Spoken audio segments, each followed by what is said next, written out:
TBS News, I'm Ron Chang.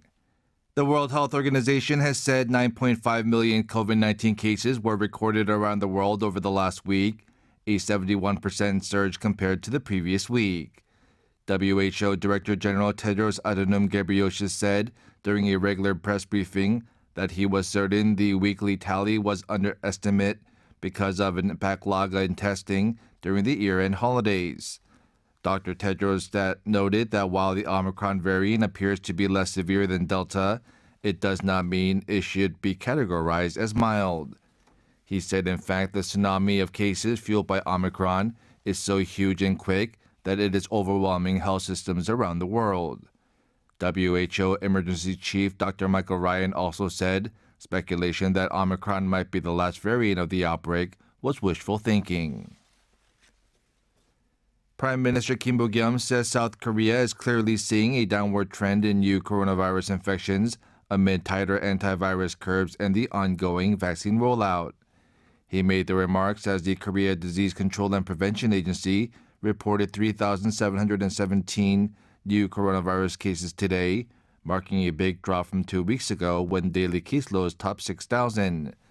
Speaking to officials during a regular interagency COVID-19 response meeting, Kim also pointed to the steady decline in critically ill patients.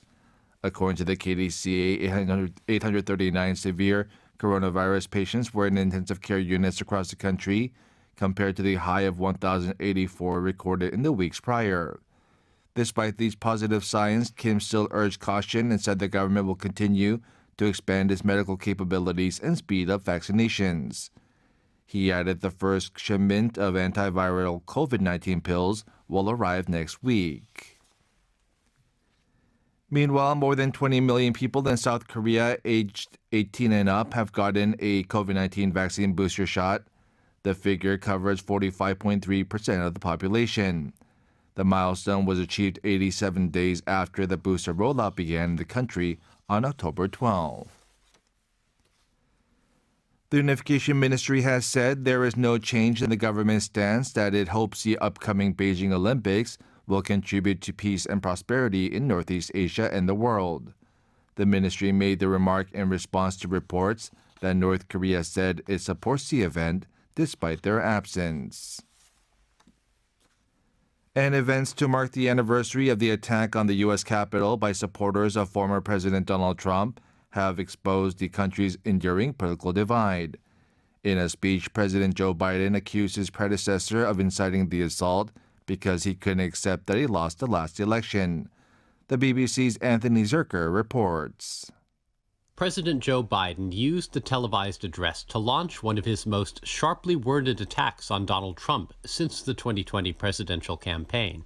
He said that the former president, who continues to make unfounded allegations of election fraud, values power and his bruised ego over principle and American democracy. The speech represents a rhetorical shift for Mr. Biden, away from his talk of national unity and healing.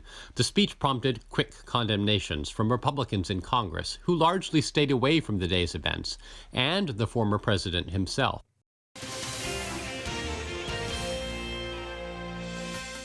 That's all for now. You're listening to TBS eFM.